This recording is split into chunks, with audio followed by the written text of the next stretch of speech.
Hello ನಮಸ್ತೆ ಎಲ್ಲರಿಗೂ. ಇವತ್ತಿನ ವಿಡಿಯೋದಲ್ಲಿ ಒಡವೆಯನ್ನು ಗಿರ್ವಿ ಅಂಗಡಿಯಿಂದ ಬಿಡಿಸ್ಕೊಂಡು ಬಂದಮೇಲೆ ಮನೆಯಲ್ಲಿ ಏನು ಮಾಡಿದ್ರೆ ಪದೇ ಪದೇ ಗಿರ್ವಿ ಅಂಗಡಿಗೆ ಹೋಗಲ್ಲ. ಅಂದರೆ ಯಾವುದೋ ಕಷ್ಟಕ್ಕೆ ಬೇಕಾಗಿರುತ್ತೆ ಒಡವೆನ ತಗೊಂಡೋಗಿ ಬ್ಯಾಂಕಲ್ಲೋ ಇನ್ನೆಲ್ಲೋ ಹಡ ಇಟ್ಟು ಹಣವನ್ನು ತಂದಿರ್ತೀವಿ. ಮತ್ತು ಹಣ ಅಡ್ಜಸ್ಟ್ ಆದಾಗ ಅದನ್ನು ಬಿಡಿಸ್ಕೊಂಡು ಮನೇಲಿ ಇಡ್ತೀವಿ. ಮತ್ತೆ ಅದೇ ಪ್ರಾಬ್ಲಮ್ ಬರುತ್ತೆ. ಹಣ ಬೇಕಾಗುತ್ತೆ, ದುಡ್ಡು ಬೇಕಾಗುತ್ತೆ. ಆಗ ಮತ್ತೆ ತೊಗೊಂಡೋಗ್ತೀವಿ, ಗಿರ್ವಿ ಇಡ್ತೀವಿ, ಹಣವನ್ನು ತೊಗೊಂಬರ್ತೀವಿ. ಫ್ರೆಂಡ್ಸ್, ಇದೇ ಥರ ಪದೇ ಪದೇ ಗಿರ್ವಿ ಅಂಗಡಿಗೆ ಒಡವೆ ಹೋಗ್ತಾ ಇದ್ರೆ ಅಂದರೆ ಒಡವೆನ ಬಿಡಿಸ್ಕೊಂಬರ್ತೀವಿ ಮತ್ತೆ ಇಡ್ತೀವಿ, ಬಿಡಿಸ್ಕೊಂಬರ್ತೀವಿ ಮತ್ತೆ ಇಡ್ತೀವಿ ಅಂತ ಈಗೇನಾದರೂ ಪದೇ ಪದೇ ಹಾಕ್ತಿದ್ರೆ ನಾನು ಹೇಳುವಂಥ ಒಂದು ಕೆಲಸನ ಮನೆಯಲ್ಲಿ ಮಾಡಿ. ಅಂದರೆ ಗಿರ್ವಿ ಅಂಗಡಿಯಿಂದ ಒಡವೆನ ಬಿಡಿಸ್ಕೊಂಬಂದಿದ ತಕ್ಷಣ ಈ ಥರ ಮಾಡಿ ಒಡವೆನ ಮನೇಲಿಡಿ. ಯಾವತ್ತಿಗೂ ಮತ್ತೆ ಅದು ಗಿರ್ವಿ ಅಂಗಡಿಗಾಗಲಿ ಅಥವಾ ಬ್ಯಾಂಕ್ಗಾಗಲಿ ಹೋಗದೇ ಇರೋ ಥರ ಆಗುತ್ತೆ. ಅಂದರೆ ಎಂತಹ ಸಂದರ್ಭ ಬಂದರೂ ಬೇರೆ ಯಾವುದೋ ಥರ ಹಣ ಅಡ್ಜಸ್ಟ್ ಆಗುತ್ತೆ, ಆದರೆ ಒಡವೆ ಮಾತ್ರ ಗಿರ್ವಿ ಅಂಗಡಿಗೆ ಹೋಗಲ್ಲ. ಮನೆಯಲ್ಲಿ ಈ ಥರ ಈ ಒಂದು ಸಿಂಪಲ್ ಆದಂಥ ಕೆಲಸವನ್ನು ಮಾಡಿದ್ರೆ ಬನ್ನಿ ಏನು ಮಾಡಬೇಕು ಅಂತ ನೋಡೋಣ. ಇದ್ರ ಬಗ್ಗೆ ತಿಳ್ಕೊಳ್ಬೇಕು ಅಂದರೆ ವಿಡಿಯೋ ಎಲ್ಲೂ ಸ್ಕಿಪ್ ಮಾಡದೆ ಕಂಪ್ಲೀಟಾಗಿ ವಿಡಿಯೋನ ವಾಚ್ ಮಾಡಿ. ಸಾಮಾನ್ಯವಾಗಿ ಒಡವೆನ ಯಾವುದಕ್ಕೆಲ್ಲ ಅಡ ಇಡ್ತೀವಿ ಅಂತ ಹೇಳೋದಾದರೆ ಸೈಟ್ ತಗೊಳ್ಳೋದಕ್ಕೋ, ಮನೆ ಕಟ್ಟೋದಕ್ಕೋ, ಏನಾದರೂ ಇದ್ದಕ್ಕಿದ್ದಂಗೆ ಆರೋಗ್ಯ ಸಮಸ್ಯೆ ಬಂದರೆ ಅಥವಾ ಮಕ್ಕಳ ಎಜುಕೇಷನ್ಗೋಸ್ಕರ ಕಾಲೇಜ್ ಫೀಸ್, ಸ್ಕೂಲ್ ಫೀಸ್ ಕಟ್ಟೋದಕ್ಕೋ ಸಾಮಾನ್ಯವಾಗಿ ಇಂಥ ಸಂದರ್ಭಗಳಲ್ಲಿ ಒಡವೆಯನ್ನು ಅಡ ಇಟ್ಟು ದುಡ್ಡನ್ನು ತೊಗೊಂಬರ್ತೀವಿ. ಖಂಡಿತವಾಗ್ಲೂ ಅದು ತಪ್ಪಲ್ಲ. ಬೇರೆ ಯಾರ ಹತ್ರನೋ ಕೈ ಚಾಚಿ ಅವ್ರ ಹತ್ರ ಹಣ ಇಸ್ಕೊಂಬರೋ ಬದಲು ನಮ್ಮ ಹತ್ರ ಇರುವ ಒಡವೆನ ಅಡ ಇಟ್ಟು ಹಣ ಉಪಯೋಗಿಸ್ಕೊಳ್ಳೋದು ಖಂಡಿತವಾಗ್ಲೂ ತಪ್ಪಲ್ಲ. ಅಂದರೆ ಒಂದು ಸಾರಿ ಅಡ ಇಟ್ಟರೆ ಪದೇ ಪದೇ ಇಡೋ ಥರ ಸಂದರ್ಭ ಬರ್ತಾನೆ ಇರುತ್ತೆ. ನೀವು ಬೇಕಂದರೆ ಟೇಸ್ಟ್ ಮಾಡಿ ನೋಡಿ. ಒಂದು ಸಲ ಒಡವೆನ ಇಟ್ಟರೆ ಪದೇ ಪದೇ ಇಡ್ತಾನೆ ಇರ್ತೀವಿ. ಬಿಡಿಸ್ಕೊಂಬರ್ತೀವಿ, ಇಡ್ತೀವಿ, ಬಿಡಿಸ್ಕೊಂಬರ್ತೀವಿ, ಇಡ್ತೀವಿ. ಇದು ನನ್ನ ಪರ್ಸ್ನಲ್ ಎಕ್ಸ್ಪೀರಿಯೆನ್ಸ್ ಅಂತಲೇ ಹೇಳ್ಬೋದು. ಹಾಗಾಗಬಾರ್ದು. ಪದೇ ಪದೇ ಒಡವೆ ಅಡ ಇಡೋ ಥರ ಆಗಬಾರ್ದು. ಅಂದರೆ ಒಡವೆಯನ್ನು ಬಿಡಿಸ್ಕೊಂಡು ಬಂದ ಮೇಲೆ ಮನೆಯಲ್ಲಿ ಈ ಒಂದು ಕೆಲಸನ ಮಾಡಿ.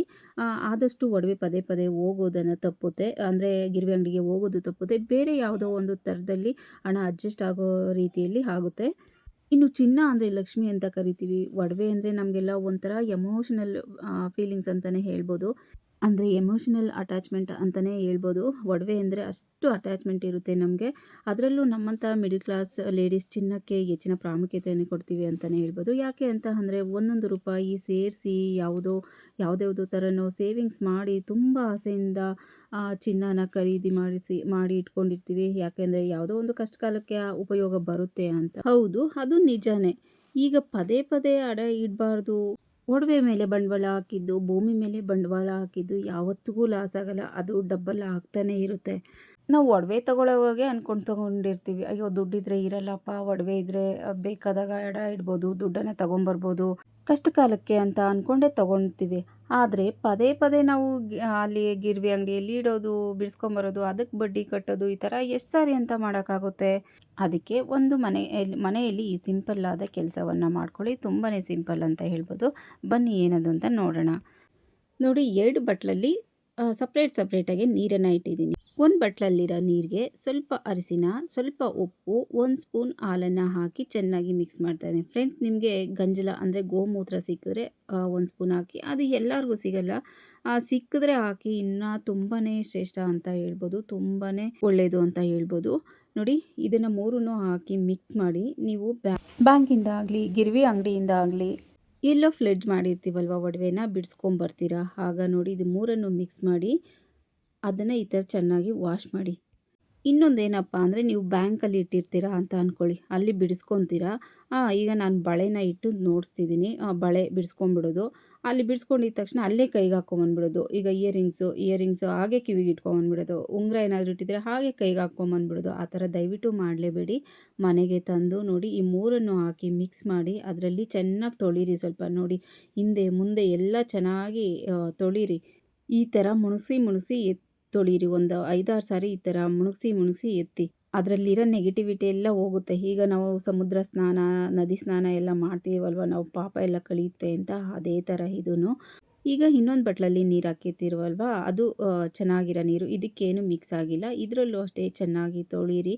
ಅದನ್ನು ಮುಣುಸಿ ತೆಗೆದ್ಬಿಟ್ಟು ಒಂದು ಬಟ್ಟೆ ಮೇಲೆ ಹಾಕ್ಬಿಟ್ಟು ಕ್ಲೀನಾಗಿ ಇರೋಂಥ ಬಟ್ಟೆ ಮೇಲೆ ಹಾಕಿ, ಯಾವುದೇ ಥರ ಯೂಸ್ ಮಾಡಿರೋ ಅಂಥ ಬಟ್ಟೆ ಮೇಲೆ ಹಾಕೋದಕ್ಕೆ ಹೋಗ್ಬಿಡಿ. ಚೆನ್ನಾಗಿ ವಾಶ್ ಮಾಡಿರೋಂಥ ಬಟ್ಟೆ ಮೇಲೆ ಹಾಕಿ ಆ ಬಟ್ಟೆಯಲ್ಲಿ ಒಂದು ಸಾರಿ ಎಲ್ಲ ಚೆನ್ನಾಗಿ ಒರೆಸಿ, ಆ ತೇವಾಂಶ ಎಲ್ಲ ಹೋಗೋವರೆಗೂ ಚೆನ್ನಾಗಿ ಒರೆಸ್ಬಿಟ್ಟು ಮತ್ತೆ ಒಂದು ವೈಟ್ ಬಟ್ಟೆನ ತಗೊಂಡು ಆ ಬಟ್ಟೆಯಲ್ಲಿ ಸುತ್ಬಿಟ್ಟು ಉಪ್ಪಿನ ಡಬ್ಬಿಯಲ್ಲಿಡಿ. ಅಂದರೆ ಒಂದು ಮಡಿಕೆಯಲ್ಲಿ ಸಾಮಾನ್ಯವಾಗಿ ಫ್ರೆಂಡ್ಸ್ ಇನ್ನೊಂದು ಟಿಪ್ ಏನಪ್ಪ ಅಂದರೆ, ನಿಮ್ಗೆ ಯಾರಾದರೂ ದುಡ್ಡು ಕೊಟ್ಟರೆ, ಯಾರೋ ಈಸ್ಕೊಂಡಿರ್ತಾರೆ, ಕೊಟ್ಟಿರ್ತಾರೆ, ಆ ಥರ ಏನಾದರೂ ದುಡ್ಡು ಬಂದಾಗ ತೆಗೆದ್ಬಿಟ್ಟು ಉಪ್ಪಿನ ಡಬ್ಬಿಯಲ್ಲಿ ಹಾಕ್ಬಿಟ್ಟು ಫುಲ್ ಒಂದು ದಿನ ಎಲ್ಲ ಅದರಲ್ಲಿ ಬಿಟ್ಟು ಆಮೇಲೆ ನೀವು ಕ್ಯಾಶ್ ಎಲ್ಲಿಟ್ಟಿರ್ತೀರೋ ಅಲ್ಲಿ ಇಟ್ಕೊಳ್ಳಿ. ಆ ಅಮೌಂಟು ನಿಮ್ಮ ಹತ್ರನೇ ಉಳಿಯುತ್ತೆ. ಅದು ಬೇಗ ಖರ್ಚಾಗೋದು, ವೇಸ್ಟ್ ಆಗೋದು ಆ ಥರ ಆಗೋಲ್ಲ.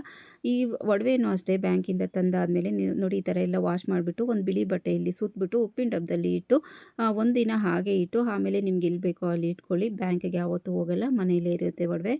ಫ್ರೆಂಡ್ಸ್, ಇದೊಂದು ತುಂಬಾ ಸಿಂಪಲ್ ಕೆಲಸ. ಇದು ಒಂದು ಟಿಪ್ ಅಂತ ಕೂಡ ತಿಳ್ಕೊಳ್ಳಿ. ಇದನ್ನು ಫಾಲೋ ಮಾಡಿ ನೋಡಿ. ಯಾರಿಗೆಲ್ಲ ಇದರಿಂದ ಒಳ್ಳೆಯದಾಗುತ್ತೋ ದಯವಿಟ್ಟು ಕಮೆಂಟ್ ಬಾಕ್ಸಲ್ಲಿ ತಿಳಿಸಿ. ಫ್ರೆಂಡ್ಸ್, ಈ ಮಾಹಿತಿ ನಿಮಗೆಲ್ಲ ಇಷ್ಟ ಆಯಿತು ಅಂತ ಅಂದ್ಕೊತೀನಿ. ಹಾಗೇನಾದರೂ ಇಷ್ಟ ಆದರೆ, ಯೂಸ್ಫುಲ್ ಅನಿಸಿದ್ರೆ ಪ್ಲೀಸ್ ಒಂದು ಲೈಕ್ ಮಾಡಿ. ಹಾಗೆ ಯಾರೆಲ್ಲ ನೋಡ್ತಿದ್ದೀರೋ ದಯವಿಟ್ಟು ಸಬ್ಸ್ಕ್ರೈಬ್ ಮಾಡ್ಕೊಂಡು ಸಪೋರ್ಟ್ ಮಾಡಿ. ಮತ್ತಷ್ಟು ವಿಡಿಯೋಗಾಗಿ ಥ್ಯಾಂಕ್ ಯು ಫಾರ್ ವಾಚಿಂಗ್.